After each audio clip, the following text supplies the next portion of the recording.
Merci Pascal de m'avoir donné la Voilà. parole. Alors, Euh, je vais simplement, Roland, puisque maintenant nous vous entendons, au moins vous présenter juste en deux mots avant de vous laisser la parole. Vous êtes, et le public vous connaît, avocat en droit international. Vous avez eu à connaître de nombreux dossiers qui ont touché au terrorisme. Vous avez plaidé notamment devant des juridictions américaines et vous avez développé une connaissance aiguë du droit international. Et aujourd'hui, une nouvelle fois, Israël se retrouve menacé sur la scène judiciaire internationale. Alors, ce que nous aimerions voir avec vous, c'est quels sont ces tribunaux internationaux et que faut-il en craindre, Maître Roth?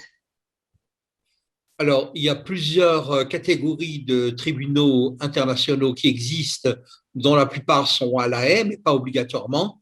Il peut y en avoir également pour, disons, le Burundi, qui se trouve dans d'autres parties du monde, et qui, pour dénominateur commun, de découler très souvent de la réflexion qu'il y a eu au lendemain de la Deuxième Guerre mondiale sur les crimes de guerre et les crimes contre l'humanité qui ont été édictés de façon factuelle à l'occasion du procès de Nuremberg.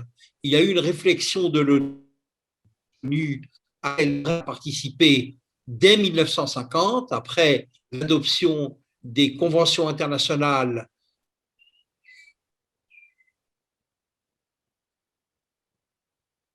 contre le génocide et le crime contre l'humanité, dans lequel elle a un prix représenté dans les débats qui ont lieu à Rome par le juge Hamilton. Et paradoxalement parlant, ce qui est intéressant à noter et qu'il est important de savoir et de retenir, c'est qu'il y a eu à un certain moment une dérive de la Convention de Rome. Israël a été en fait une des rédactrices de cette convention, et c'est même elle qui imaginait et qui pensait qu'il devait y avoir un tribunal permanent, et pas seulement un tribunal spécial pour une durée très déterminée ou pour un objet très déterminé, qui pourrait traiter des crimes les plus graves contre l'humanité et contre les crimes de guerre. Israël était la première intéressée. Là où ça a commencé à foirer, disons-le, c'est au moment où il a fallu rédiger la charte de la Cour pénale internationale. Il y a eu un certain nombre de définitions qui sont en opposition totale avec la réalité israélienne. Le droit international et les pays du monde ne perçoivent pas la particularité d'Israël à aucun point de vue. En tous les cas, pas dans la période dans laquelle nous vivons. Je fais distinction entre la période actuelle et la période au moment où il y a eu un plan de partage à l'Assemblée générale des Nations unies, où la plupart des États du monde ont vraiment proclamé ou accordé l'existence et la création de l'État d'Israël par un vote de partage. Ce qui s'est passé, c'est qu'à l'époque, il y avait une cinquantaine de pays, peut-être une soixantaine, selon qu'on se place en 46, 47, 48, 49, et que tous les autres pays qui n'existaient pas à l'époque, je pense que tous ces autres pays, si qui aujourd'hui ont pris une part prépondérante dans le collège des juges et dans le collège de l'administration des juges, de l'administration et du parquet des tribunaux pénaux du tribunal pénal international, si aujourd'hui l'ONU devait décider, je pense qu'il n'y aurait pas de création de l'État d'Israël.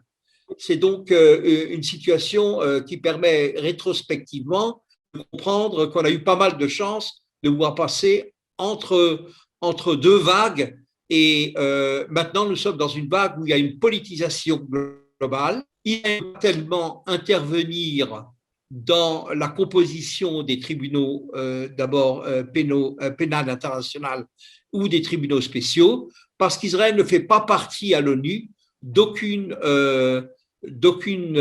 ordre régional de l'ONU. Les, les instances de l'ONU qui sont régionales, Israël n'en fait pas partie, même si maintenant il y a un début de changement dans ce domaine-là également. ce qui fait qu'Israël n'a jamais participé à la constitution du tribunal pénal international. Cette année, rappelons-le, a pris deux grandes décisions qui sont, disons, anti-israéliennes à outrance. La première, c'est celle d'avoir reconnu, sur la demande du parquet de la Cour pénale internationale, de reconnaître la compétence de la Cour pénale internationale pour traiter du sujet des violations par Israël des droits de l'homme, mais pas seulement d'Israël. En réalité, il faut également se rappeler que cette décision qui a été prise de faire des enquêtes sur l'État d'Israël sont également contre le Hamas. Ce qui a été défini, cela s'est produit de la façon suivante. L'autorité palestinienne n'a cessé de bombarder la Cour pénale internationale par des plaintes pénales qui ont bénéficié dans cette instance-là d'un certain nombre de pré-enquêtes. Et ces pré-enquêtes ont abouti à une demande au juge de la Cour pénale internationale de se prononcer sur la compétence de cette Cour pénale internationale contre Israël.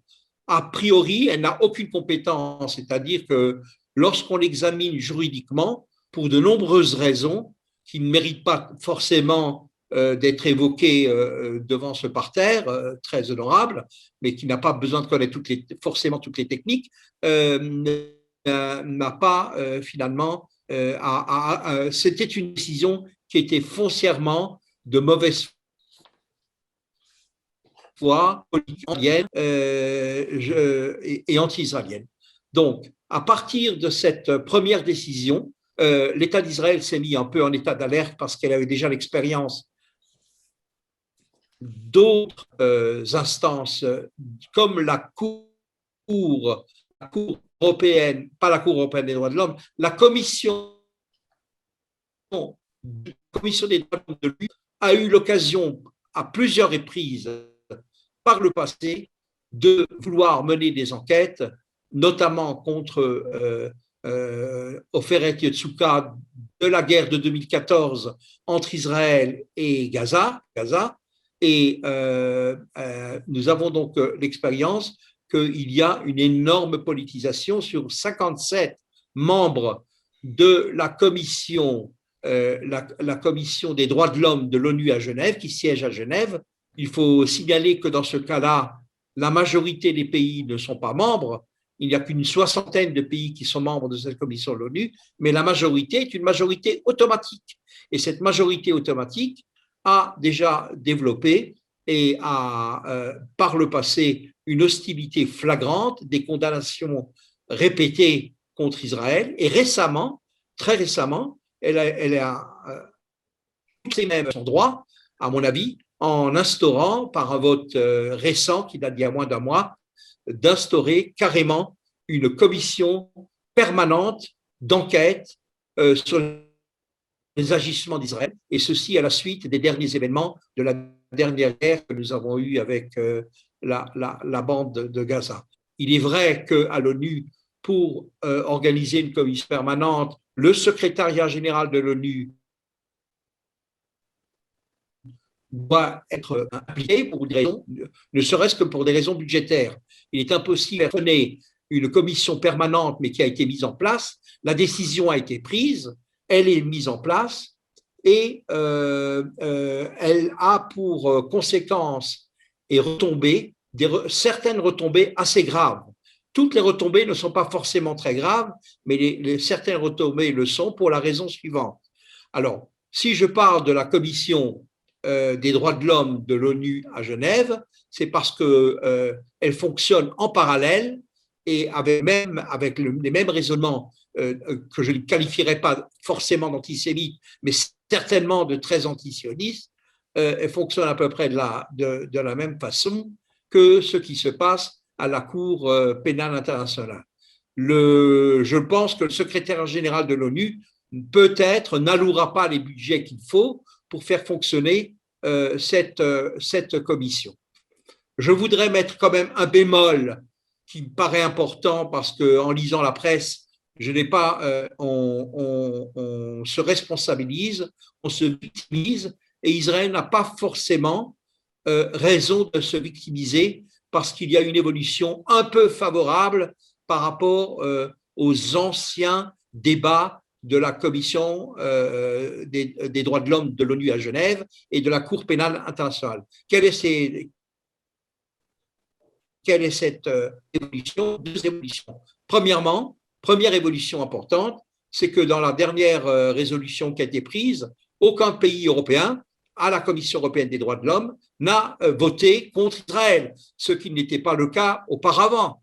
Et ceci me rappelle quelque chose d'important, c'est sur ce point-là que je souhaite un peu rebondir sur ce qui peut-être a déjà été dit ici, c'est qu'il vient d'avoir un article il y a un mois dans Foreign Policy de la part d'un chercheur américain qui par hasard s'appelle Haddad, mais je ne sais pas qui il est réellement, ce n'est pas l'objet. L'objet, c'est que il ne faut pas imaginer que la diplomatie européenne actuelle, réelle, c'est-à-dire non pas ce que les pays décident, mais ce que ils ne pensent pas réellement aujourd'hui qu'Israël mette la paix en danger dans le Moyen-Orient, dans le sens large ou dans le sens très large du terme. Parce que le conflit israélo-arabe a cessé, comme par enchantement, a cessé d'être la cause principale des risques de guerre dans la région. La guerre de Syrie n'a à peu près rien à voir avec le conflit israélo-arabe, israélo-palestinien, la guerre de Syrie. La guerre du Yémen n'a strictement rien à voir. Ce qui se passe en Iran, ou les tensions entre l'Iran et l'Arabie saoudite, c'est-à-dire le conflit plus large entre les chiites et les non, rien à voir non plus avec le conflit israélo-palestinien. En plus de ça, il existe aujourd'hui à travers le monde,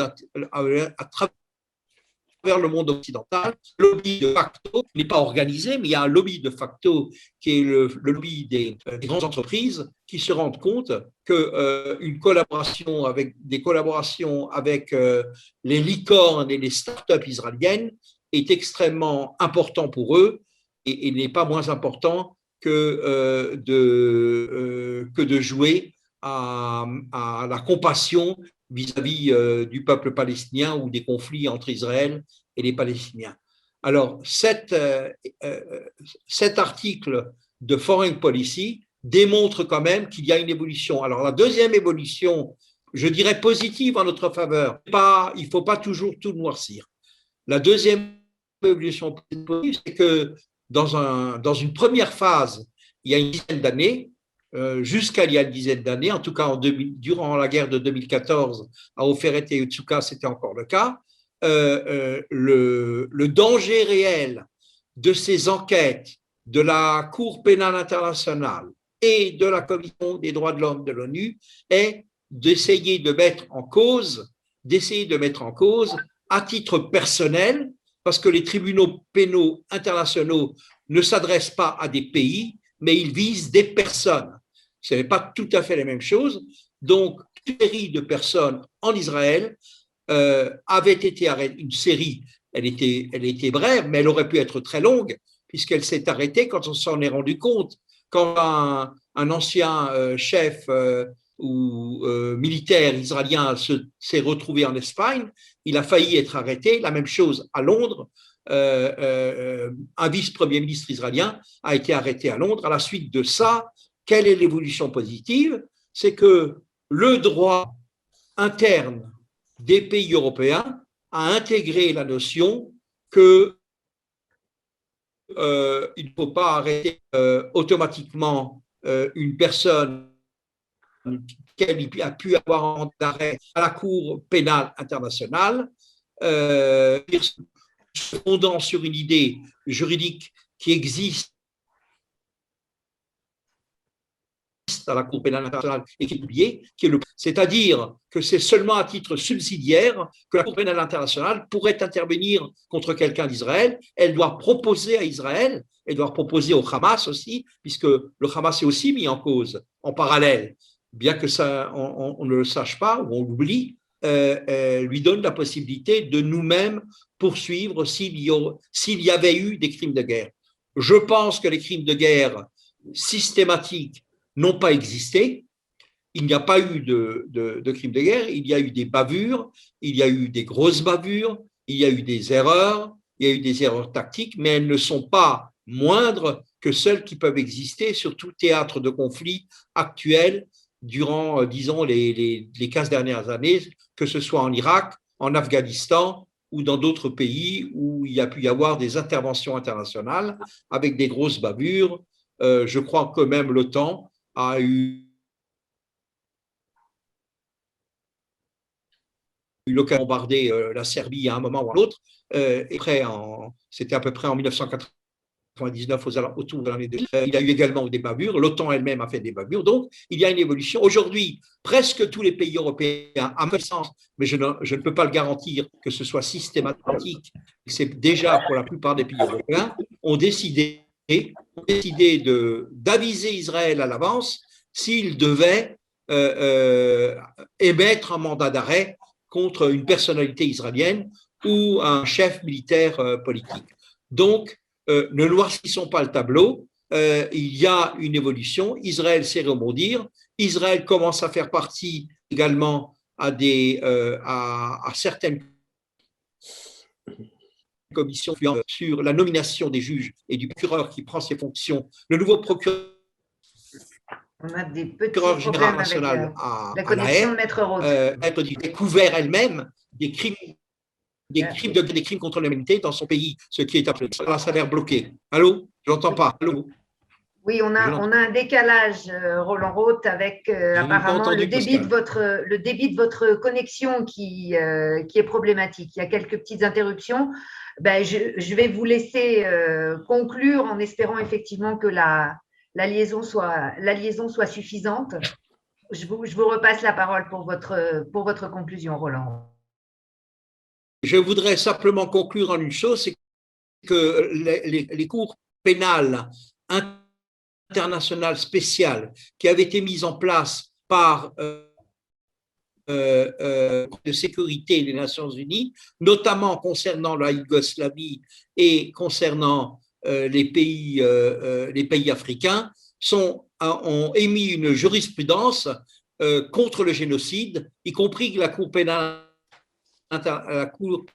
spéciale pour la Yougoslavie, ont émis une jurisprudence qui nous sert ici en Israël par ailleurs, étant donné que, par exemple, juste donner un arrêt, il y a un arrêt où, sur la colline des Mille Fleurs, où en Afrique, il y a eu une incitation à la haine de la part des Tutsis qui a abouti à un génocide. Et toutes ces jurisprudences-là, des cours pénales internationales spéciales, finalement, aident Israël par ailleurs. Voilà, est-ce que vous m'avez entendu? Entendu fort et clair, et surtout un message optimiste pour terminer votre exposé sur un sujet qui ne l'était pas a priori. C'est effectivement déjà encourageant. Merci beaucoup, Roland Roth.